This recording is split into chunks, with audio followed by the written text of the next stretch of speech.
Kita belajar hari ini, tema kita memiliki hati yang mengasihi dan mengampuni. Ya, saya ulangi, tema kita memiliki hati ya yang mengasihi dan mengampuni. Saudara, Tuhan itu sejak menjadikan kita dalam kandungan. Dari Sydney sudah gabung, puji Tuhan.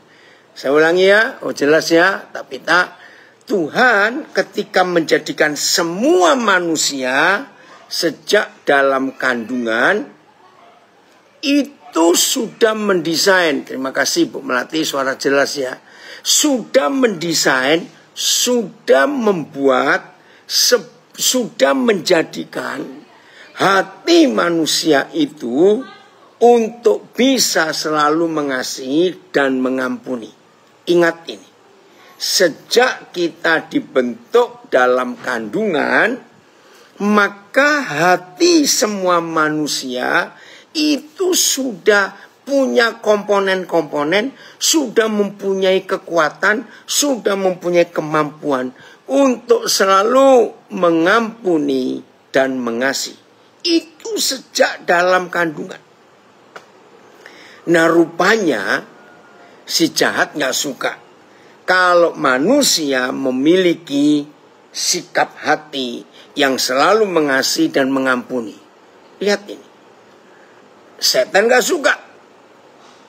Nah, maka itu sejak dalam kandungan, ya Leon, Brian, puji Tuhan, kalian sudah siap mendengarkan khotbah yang tentang pernikahan sebelum nanti ada pemberkatan. Ya maaf, ini siapa anak saya di Samarinda. Nah, setan tidak suka, saudara, dengan sikap hati manusia yang seperti itu. Raymond, kapan kalian balik ini? Nggak balik-balik kalian, ya. Maka itu sejak dalam kandungan, setan mengganggu hati manusia ini untuk tidak mengasihi dan tidak bisa mengampuni. Sejak dalam kandungan. Dari mana masuknya? Nah, saudara, masuknya rasa nggak suka pada orang. Kok bisa? Masih dalam kandungan, kok bisa sudah punya hati nggak mengasihi dan tidak mengampuni? Dengarkan baik-baik. Ketika semua manusia masih dalam kandungan, ternyata setan merusak hati yang bisa mengasihi dan selalu mengampuni. Itu rusaknya ketika ayah ibu dari anak-anak yang masih dalam kandungan ini dibuat tidak berdamai. Perhatikan. Jadi ketika suami istri yang sedang menanti kelahiran anaknya, entah anak pertama, entah anak kedua, dan seterusnya. Begitu suami istri ini, yang istrinya sedang mengandung, ibu ini sedang mengandung, lalu papa mama si bayi dalam kandungan ini dibuat jengkel, sampai marah, bentak-bentakan, sampai macam-macam. Saudara, ternyata suasana hati ibu yang tersakiti dan menyakiti itu dirasa oleh anak atau bayi yang dalam kandungan itu. Tahun 78 bulan Januari, jadi cukup lama. Ya, tahun 78 bulan Januari, 50-40 tahun sekian yang lalu. Roh Kudus mengajar saya tentang konsep ini. Ya, perhatikan ya. Sebelum saya mengenal kebenaran ini pada Januari 1978, saya beranggapan sama seperti banyak orang, bahwa karakter anak-anak itu pasti menurun dari orang tuanya. Karena semua orang berpendapat seperti itu. Sampai pada satu titik. Nah, coba dengarkan ya. Semua anak-anak warga binaan dan semua kita yang sedang bebas, dengar. Sampai suatu titik muncul pertanyaan. Seharusnya kalau karakter sifat anak-anak itu nurun dari orang tuanya, maka kalau ada orang tua ya punya 3 atau 4 anak kandung, kalau cuma 1 atau 2 itu agak sulit penilaiannya. Tapi ini ada orang tua mempunyai 3 anak atau 4 anak kandung atau lebih.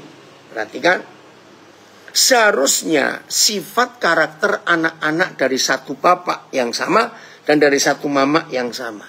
Kalau menurut pendapat manusia itu betul, berarti 3 atau 4 anak kandung ini karakternya sama dong, karena menurun dari orang tuanya. Tapi di titik itu fakta berbicara. Ternyata tidak sama karakter sifat dari 3 atau 4 kakak beradik ini. Tidak. Sampai saya dibawa Tuhan bertemu dengan keluarga-keluarga yang anaknya lebih dari 4, 5 seterusnya. Lah, kok beda-beda semua? Betul ya? Ayo semuanya yang belajar ini melihat itu. Ternyata tidak sama. Tidak menurun dari orang tua. Akhirnya saya mulai cari. Terus di mana? Nah, ini pengalaman saya ingin bagikan kepada semua saudara. Khususnya hamba-hamba Tuhan yang selalu mengajar. Perhatikan. Apa saja, ya berarti ini ada komen dari seorang guru anak saya ini. Berarti setiap ketidaksempurnaan anak-anak yang lahir ke dunia ini tergantung dari orang tuanya. Nah, bukan tergantung dari orang tuanya. Tergantung dari hati mama yang sedang mengandung anak itu. Nah, saudara, ini pengalaman saya. Tolong rekan-rekan, hamba-hamba Tuhan khususnya dan semua kita murid-murid Tuhan Yesus. Yakinkan diri kita. Setiap hal yang kita temui dalam hidup sehari-hari. Dan itu menimbulkan tanda tanya di hidup kita. Yakinkan diri kita untuk menemukan jawabannya di Alkitab. Nah, ini cucu saya berkomen. Kami 3 bersaudara kandung tapi beda karakter. Tapi puji Tuhan, tentang IQ kami sama. Oh, hebat kalian 3 anak, kakek bangga. Nah, ternyata yang menjawab Alkitab. Suasana hati seorang ibu yang sedang mengandung, itu yang akan menjadi karakter anak itu.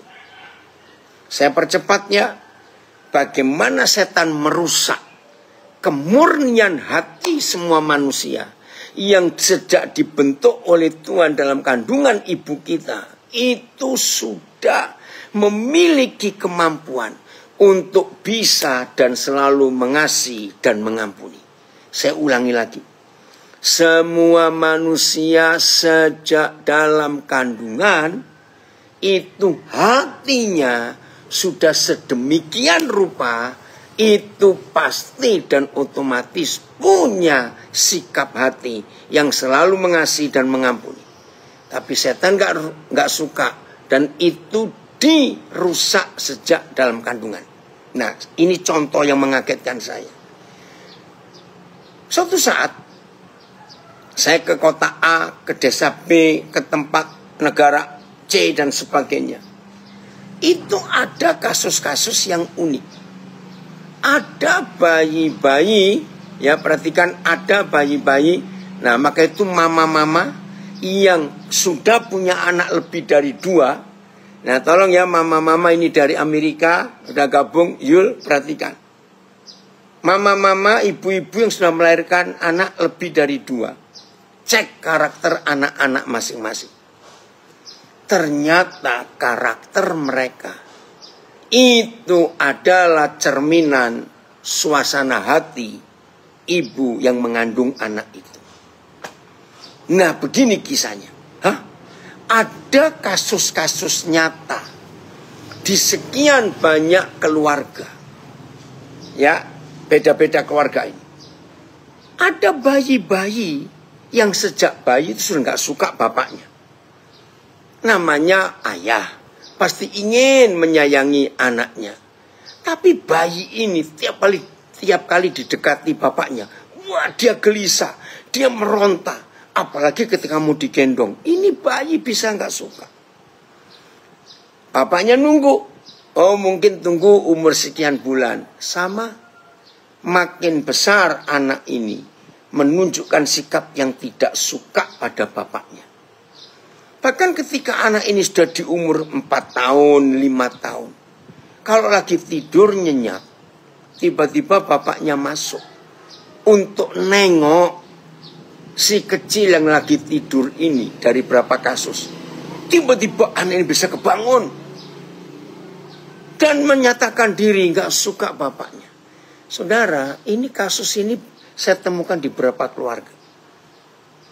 Bahkan ketika anak ini sudah besar, saya ketemu anak yang sudah umur 11 tahun, sampai dia nangis. Bilang, "Om, saya itu sayang papa saya, Om. Tapi saya nggak tahu kenapa. Kalau dia dekatin saya, ada sikap hati yang saya nggak suka dengan papa saya.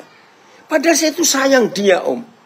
Nah ini loh, jadi saya ketemukan kasus dari bayi sampai sudah umur belasan tahun. Saya bisa merasakan betapa menderitanya anak ini.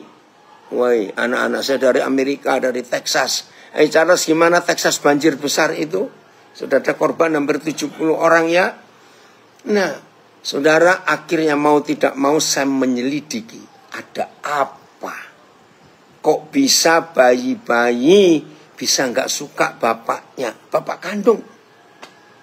Sampai pada satu kesimpulan. Kita baca dulu ayatnya. Yesaya 43. Ya. Oke, Noldi, betul ya ini gembala dari Mojosari, Jawa Timur. Betul. Ya, ayo kita lihat Yesaya 43. Ayat yang ke-18. Dari sini ayat ini muncul. Yesaya 43, 18. Nah, saudara, setelah saya bisa ditunjukkan oleh Roh Kudus, dari mana anak ini, bayi ini bisa nggak suka bapaknya sejak masih bayi. Ternyata ada kasus-kasus tertentu yang dialami suami istri ini, yang mana si istri sedang mengandung. Entah karena peristiwa apa, pokoknya istri ini nggak suka suaminya. Mungkin suami selingkuh, atau suami nggak adil, suami lebih pihak mertua, orang tuanya. Pokoknya ada kasus, pokoknya si istri ini nggak suka suaminya. Ini sedang mengandung. Oke nak, jadi kalian aman ya, Tuhan menolong yang di Texas ini.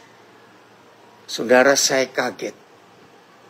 Jadi selama si ibu ini mengandung dan suaminya, bapaknya anak ini menyakiti hati mamanya, di mana anaknya sedang dikandung, saudara bisa ikut merasa nggak suka dengan bapaknya karena mamanya nggak suka bapaknya. Wih, saya kaget. Oh begitu ceritanya. Nah, saya tidak tahu suku-suku yang lain, tapi ini orang Jawa, saudara. Bagi orang Jawa ada sebuah kata tumus. Itu kalau di Indonesia kan secara gampang tembus. Maka itu sampai hari ini orang-orang Jawa itu punya kepercayaan.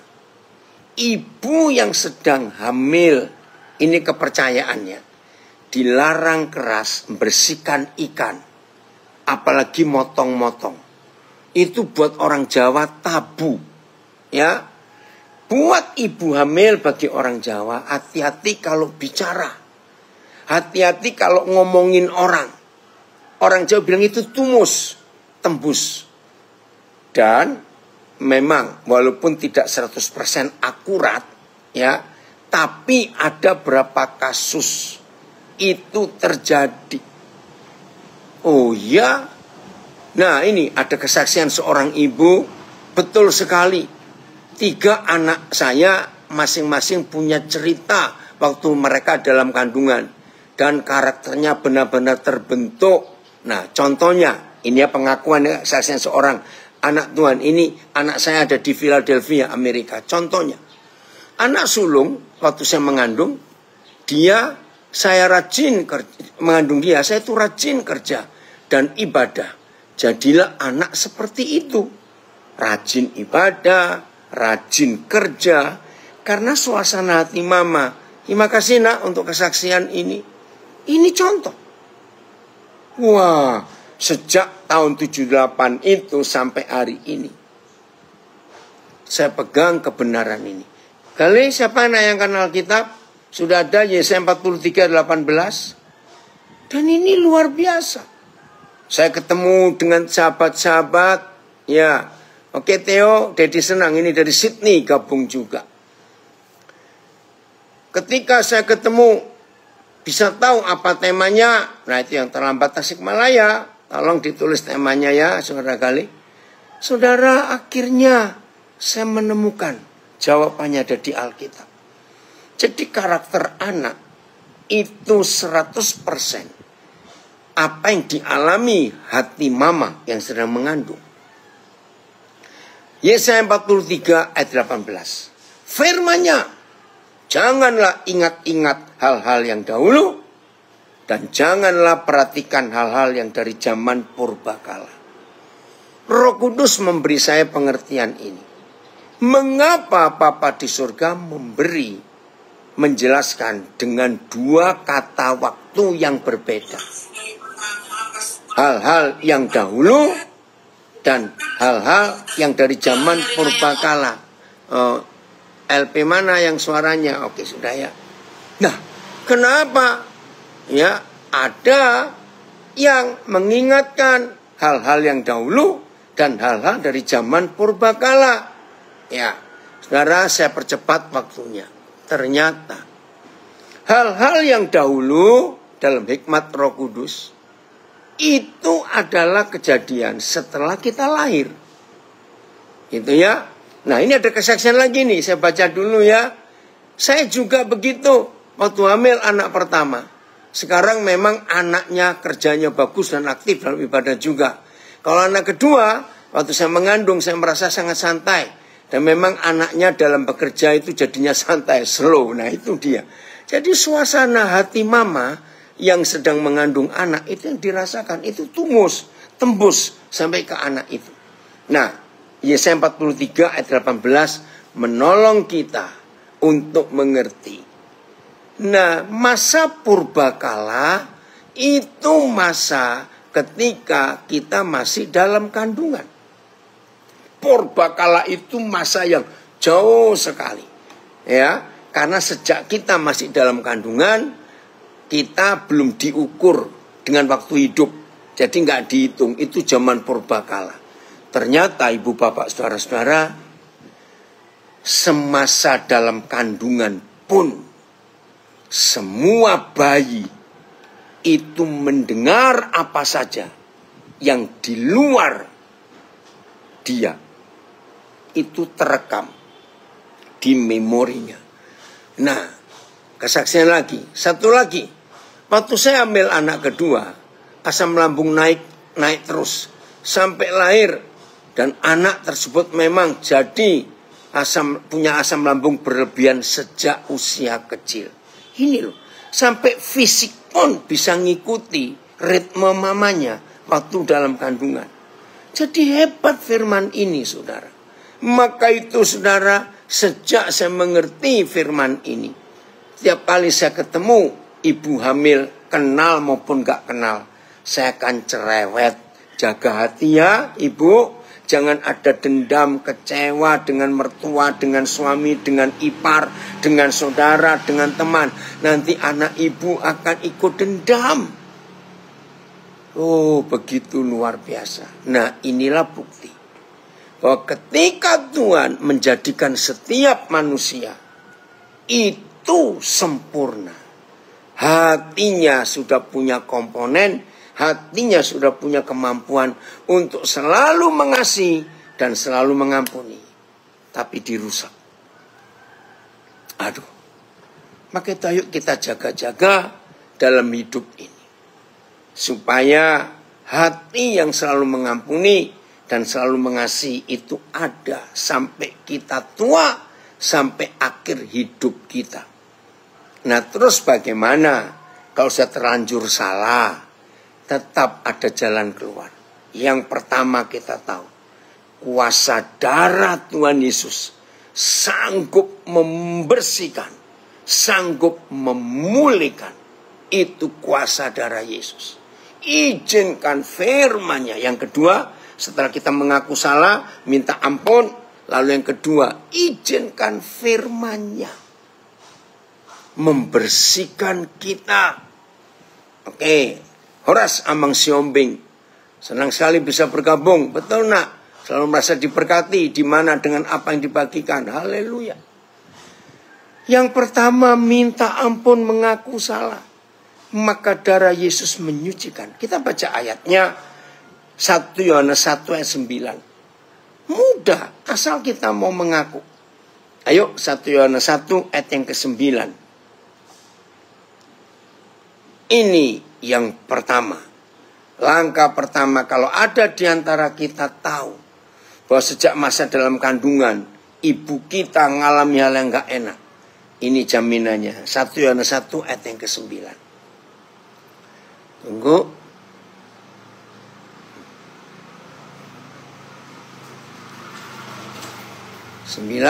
Tunggu ya. Ya. Jika kita mengaku dosa kita, harus mengaku dulu. Maka Ia, Bapa di surga, adalah setia dan adil. Sehingga Ia mengampuni segala dosa kita. Dan menyucikan kita dari segala kejahatan kita. Ayat. Jika kita mengakui dosa-dosa kita, Dia, Bapa di surga, adalah setia dan adil untuk mengampuni untuk mengampuni dosa-dosa kita dan untuk membersihkan kita bersih dari semua kejahatan. TSI. Ya, TSI. Ini siapa, Gali atau Filipus? Kenapa ada gangguan? Kok lambat tayangkan Alkitab?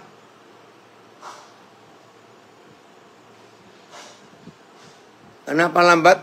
Atau bisa diganti? Oke ya, supaya cepat. Baik.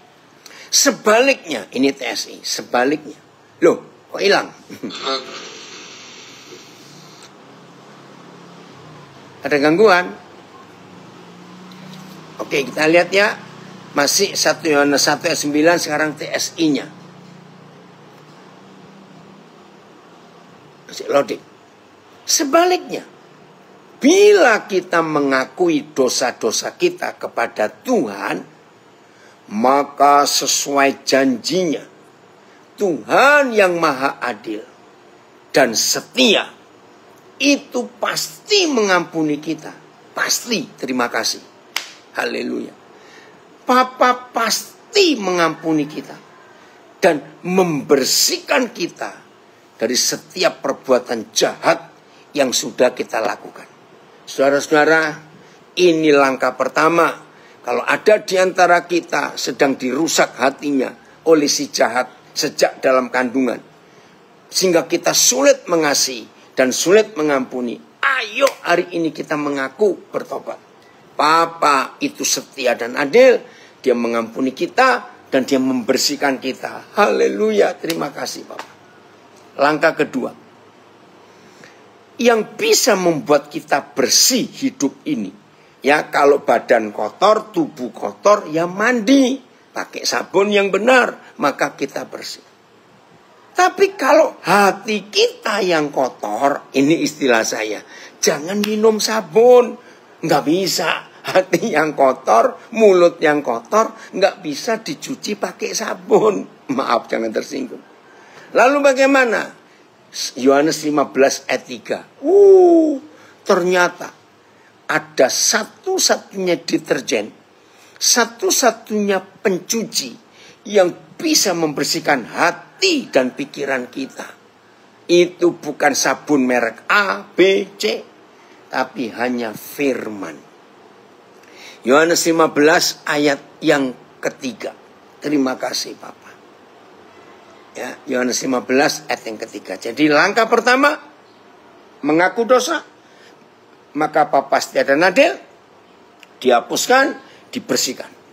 Langkah kedua, kamu ganti aku, saya memang sudah bersih. Wih, terima kasih. Karena firman yang telah dikatakan Tuhan Yesus kepada kita. Terima kasih Bapak. Ayat ini, saudara dan saya sudah bersih. Sudah dibersihkan. Karena firman yang telah dikatakan Tuhan Yesus kepada kita. Woi, ada komen. Ya, Siwen lupa. Sehat selalu. Panjang umur, terima kasih. Oh, dari Palembang. Oke, ini ada lagi. Saya ini lupa loh, sampai ini None Kusuma Negara. Sambil bekerja mendengar firman. Bagus, ya. Asal jangan sampai salah ya kerja. Oke. Nah, PS, kalian sudah bersih karena ajaran yang kuberikan kepadamu. TSI. Kalian masing-masing sudah dibersihkan dan siap berbuah karena ajaran yang aku berikan kepadamu. Nah, inilah langkah kedua. Setelah langkah pertama kita diampuni dan dibasuh dengan darah Yesus, itu yang pertama. Maka yang kedua, hati dan pikiran kita memang sudah bersih karena firman yang disampaikan oleh Tuhan Yesus. Maka itu saudara, dalam hidup kita ini betapa pentingnya firman itu menguasai kita. Terima kasih Bapak untuk itu. Nah, langkah ketiga. Ya, Yesaya 43 tadi. Jangan ingat-ingat lagi kesalahan orang itu, kejahatan orang itu. Ya, kembali ke Yesaya 43 ayat 18. Ini langkah ketiga supaya kita punya karakter Yesus, punya hati yang mengasihi, dan punya hati yang mengampuni. Oi, ada dua orang hamba Tuhan dari Bali, Pak Peter Setiawan dan Yehuda Kosasi. Ini dua gembala hebat yang saya kenal dari Denpasar. Puji Tuhan. Ya, firman-Nya, janganlah ingat-ingat hal-hal yang dahulu, dan janganlah perhatikan hal-hal yang dari zaman purbakala. Ayat, jangan mengingat hal-hal yang dahulu ataupun merenungkan hal-hal pada masa lalu. BIS, Yahweh berkata, tidak ada gunanya. Naik lagi Phil. BIS, Bapak kepotong gak bisa baca. Tunggu. BIS, ada gangguan ya sinyalnya. Gunawan, kamu sudah nyampe mana ini? Ya. Oh, dari Taipei. Ya. Siaku niang ni hao. Ya, BS. Yahweh berkata, tak ada gunanya mengingat masa lalu. Percuma mengenang yang sudah-sudah.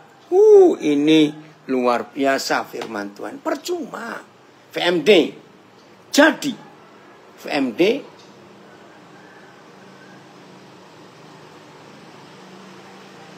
naik lagi VMD. Ya. Jadi, jangan ingat yang terjadi pada mulanya. Jangan pikirkan tentang yang terjadi dahulu kala. FYI.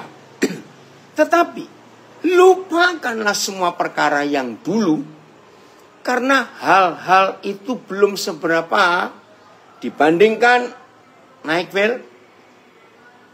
ya. Saya ulangi Eva-nya. Tetapi lupakanlah semua perkara yang dulu, Karena hal-hal itu belum seberapa dibandingkan dengan hal-hal yang akan kulakukan.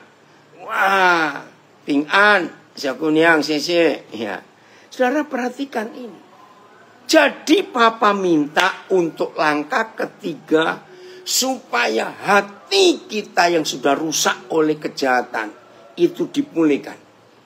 Saya ulangi, langkah pertama, minta darah Yesus menyucikan. Dengan cara kita mengakui dosa kita, mengakui segala kejahatan kita. Tadi itu ya 1 Yohanes 1:9. Langkah kedua, firman Yesus kita dengar. Yohanes 15:3, karena firman itu membersihkan kita. Deterjen paling hebat untuk jiwa kita, untuk pikiran hati kita supaya bersih, hanya dengan firman. Langkah ketiga, tiap kali muncul yang dulu, tiap kali diingatkan lagi oleh si jahat, ingat tuh, orang itu jahat pada kamu. Ayo buang. Lubuk pakam harus keluar. Kenapa cepat sekali? Tolong bisa dicek ya petugasnya. Kenapa ini belum selesai? Kok suruh keluar lubuk pakam? Oke?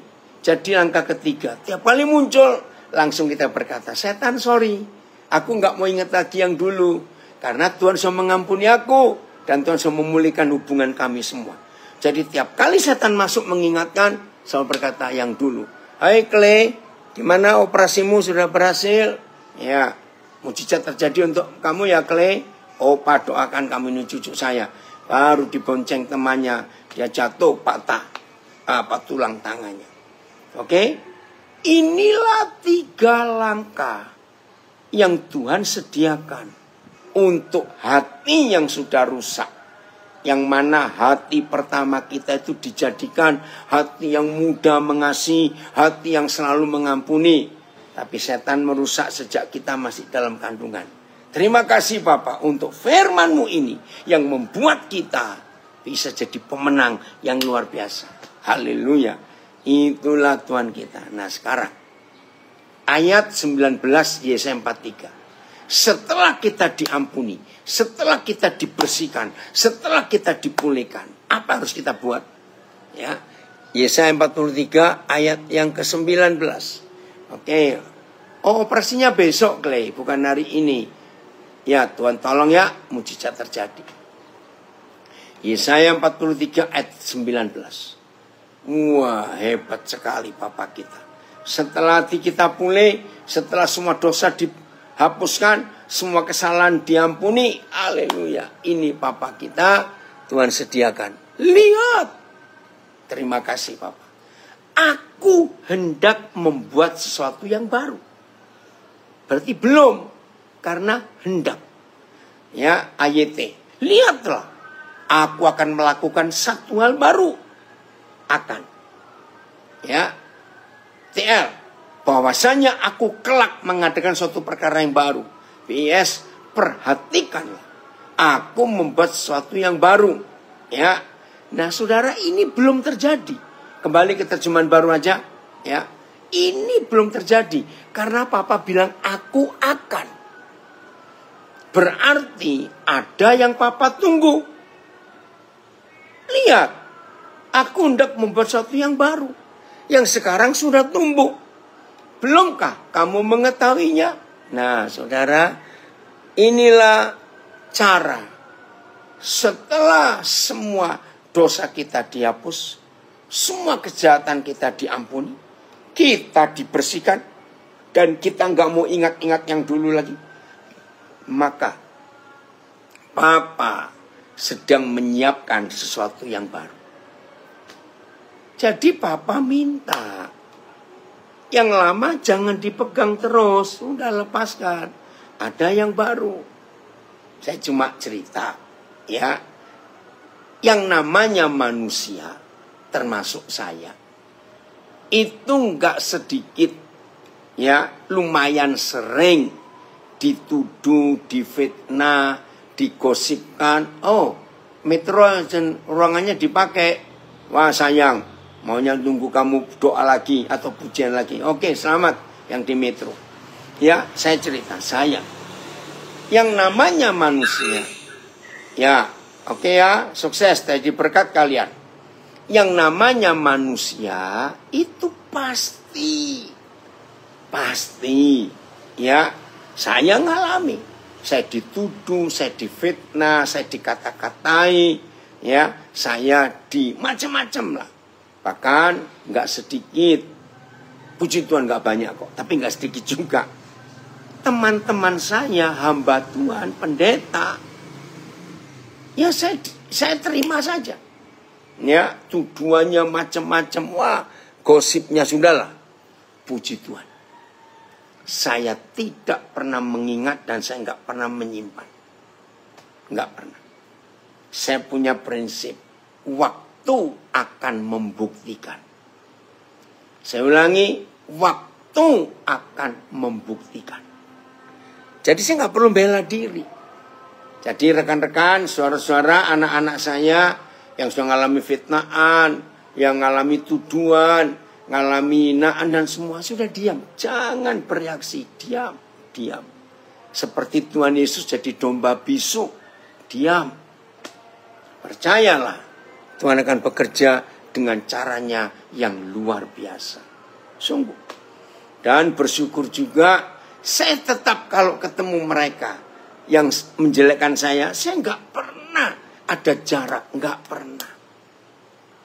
Satu kali, saudara, di sebuah acara Philadelphia, kebenaran akan, ya maaf, Facebook aman ya, lah sekarang IG-nya, oh Tuhan tolong, sabar dulu, sabar, sudah, ya, puji Tuhan, kalau ada yang memberi kesaksian, kebenaran yang akan menjawab, betul.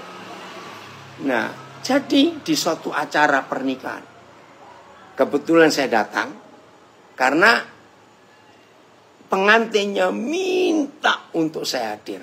Oke, saya hadir. Saudara, saya bersama dengan teman baik saya dan juga teman baik pengantin. Nah, teman baik saya ini tahu ada seorang rekan hamba Tuhan yang bermasalah dengan saya. Waduh, sampai urusan pengadilan yang gak selesai-selesai. Dan puji Tuhan, waktu membuktikan bahwa saya gak salah, apalagi pengadilan akhirnya memenangkan perkara saya tanpa saya macam-macam. Ya, dia terus naik bandingnya, sudah saya juga bingung mau bagaimana lagi. Nah, pas di acara pesta itu orang ini hadir, saudara. Nah, teman baik saya tahu, serius, saya tidak ada perasaan apa-apa. Begitu saya lihat teman saya hamba Tuhan ini yang memperkarakan saya langsung datangi. Sambil saya bawa piring makan itu, saya cerita, saya bicara, bahkan saya tanya bagaimana anak-anak kalian, bagaimana keluarga semuanya. Saudara, ini teman baik saya itu bingung lihat sikap saya yang tidak seperti tidak terjadi apa-apa. Nah, di situ ada yang menyaksikan saya menang. Saya nggak menghindar waktu ketemu, waktu melihat, tapi teman saya bisa melihat bahasa tubuhnya orang ini. Tadi kalau Koden tidak nyamperin dulu, pasti mereka suami istri akan menghindar. Oh ya, saya nggak pernah mikir begitu karena lihat gerak-geriknya.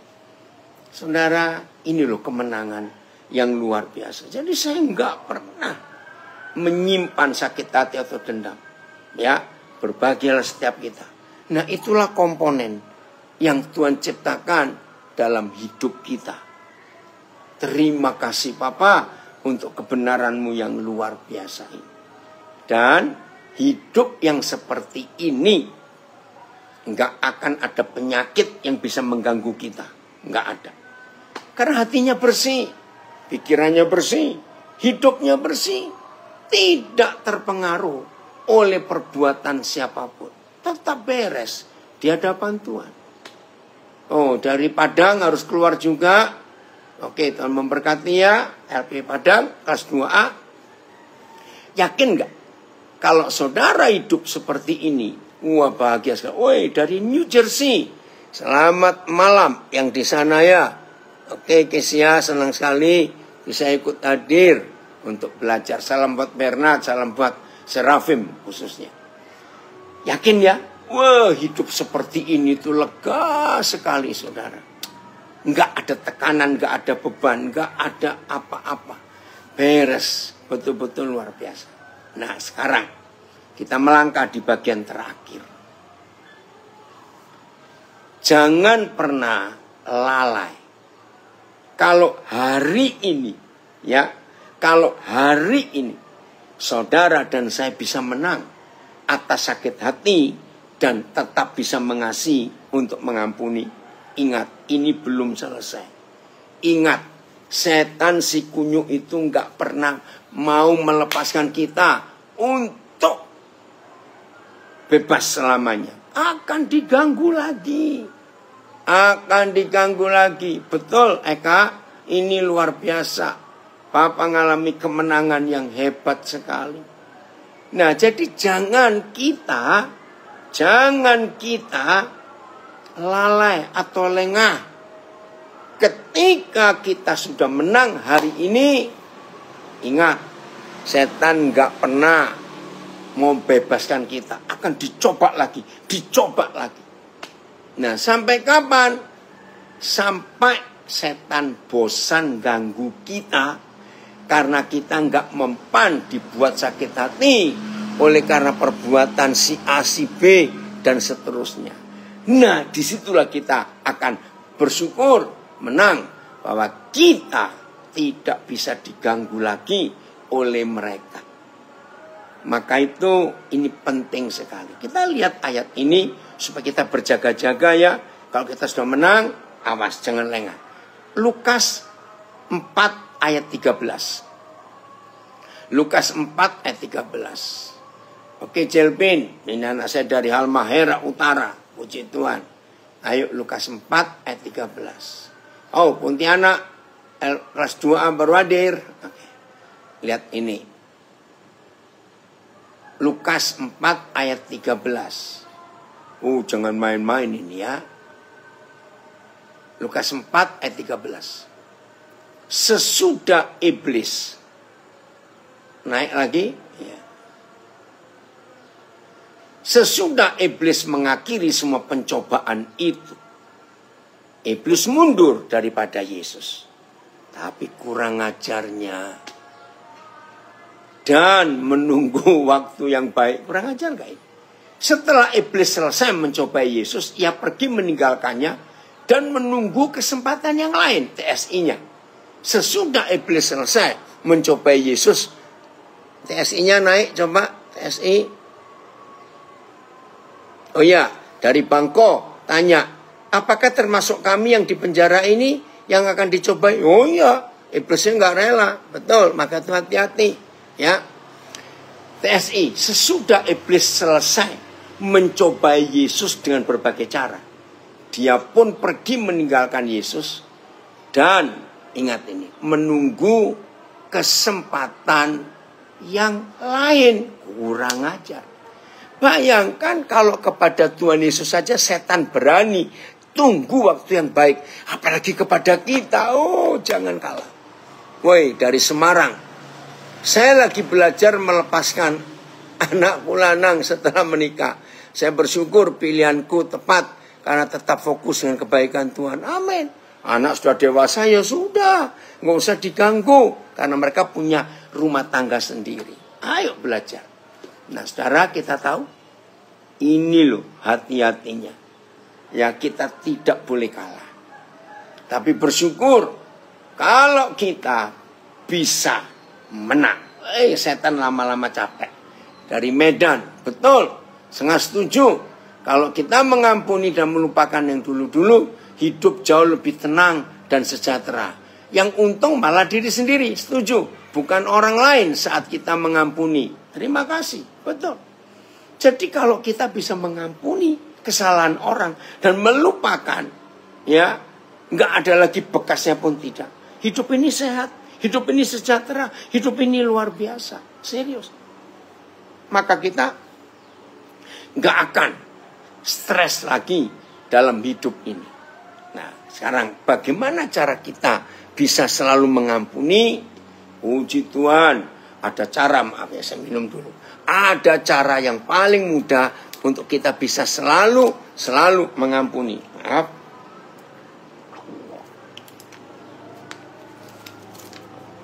Begini. Setiap kali setan mengingatkan sakit hati kita, setiap kali ya, lihat itu baik-baik. Setiap kali setan mengingatkan untuk kita nggak suka pada si A, pada si B. Setan mengingatkan ya yang dulu-dulu. Langsung saudara katakan, setan itu dulu aku sudah mengampuni saudaraku itu. Dan aku tetap mengasihi dia. Itu yang kita harus lakukan. Aku nggak mau ingat lagi yang dulu. Lalu setelah kita ngomong begitu, katakan begini pada si setan. Setan, ingat ya. Aku tidak lebih baik daripada saudaraku yang menyakiti aku. Tolong katakan. Setan, aku nggak lebih baik kok daripada saudaraku yang nyakitin aku. Saudara ngerti nggak arti kata ini?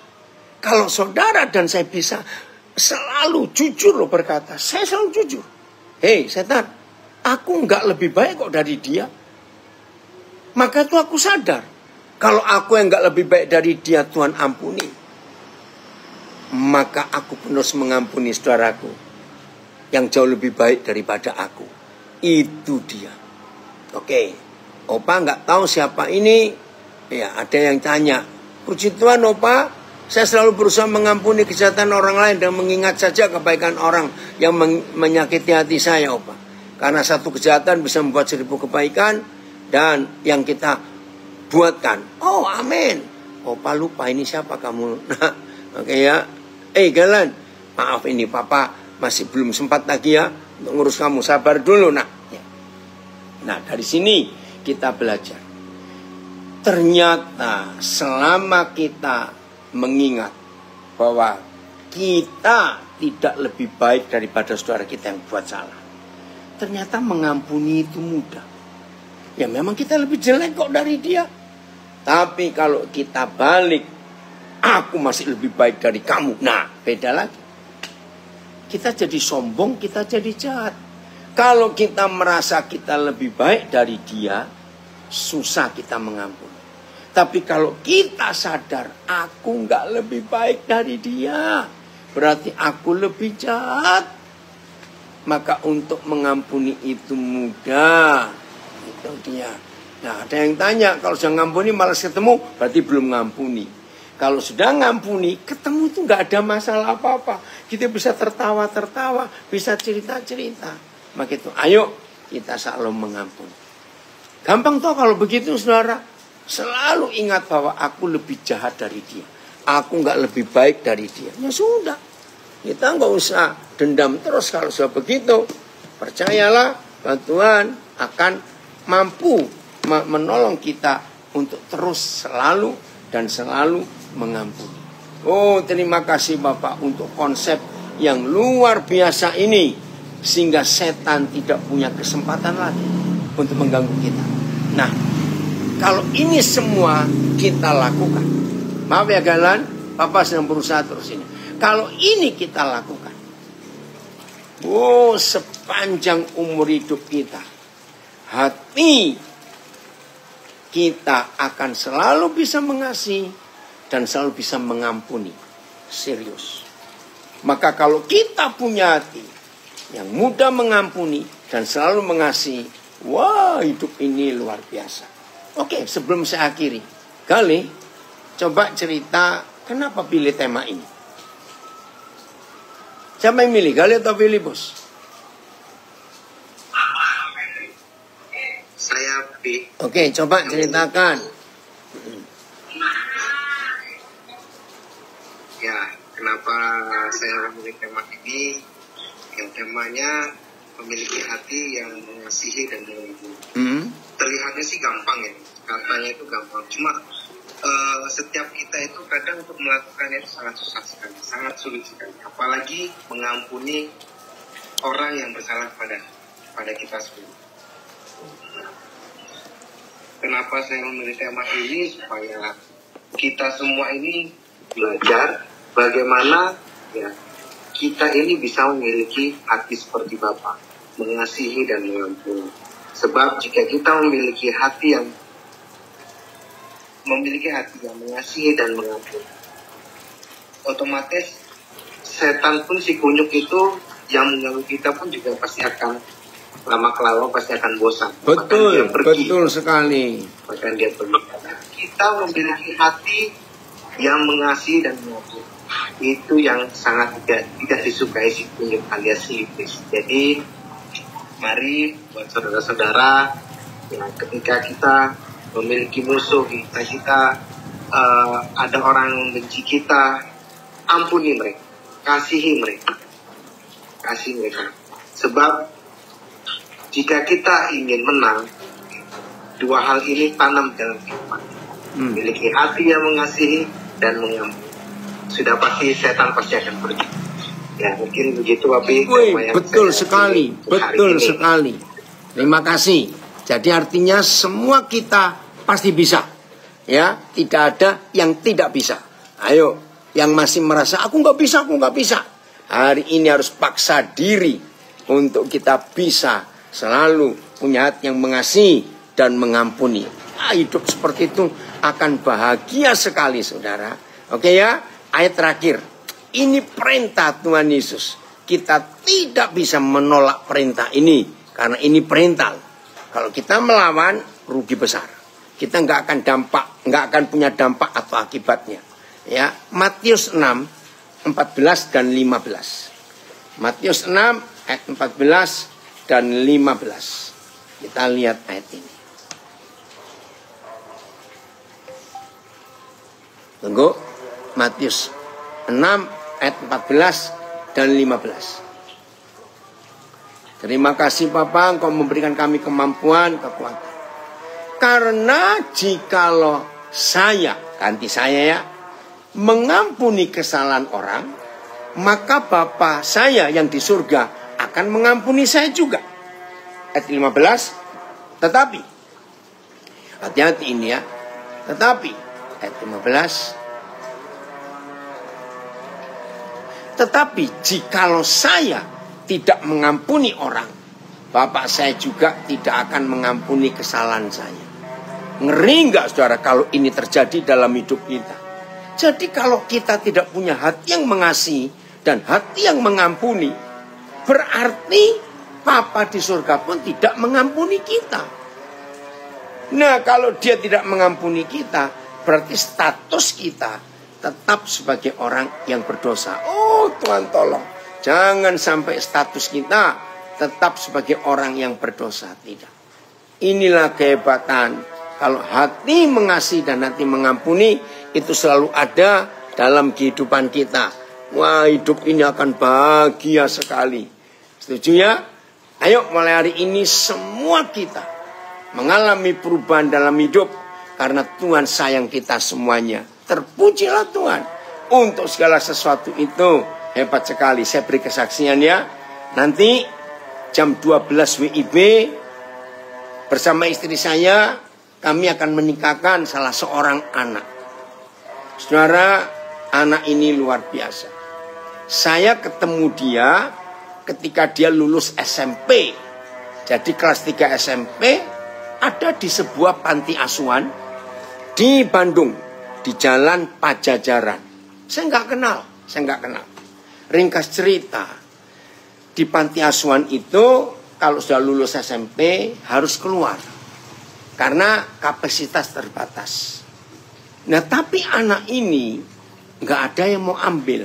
Saya juga nggak tahu kenapa, bukan urusan saya. Akhirnya saya ambil anak ini. Saya sekolahkan sampai lulus SMA.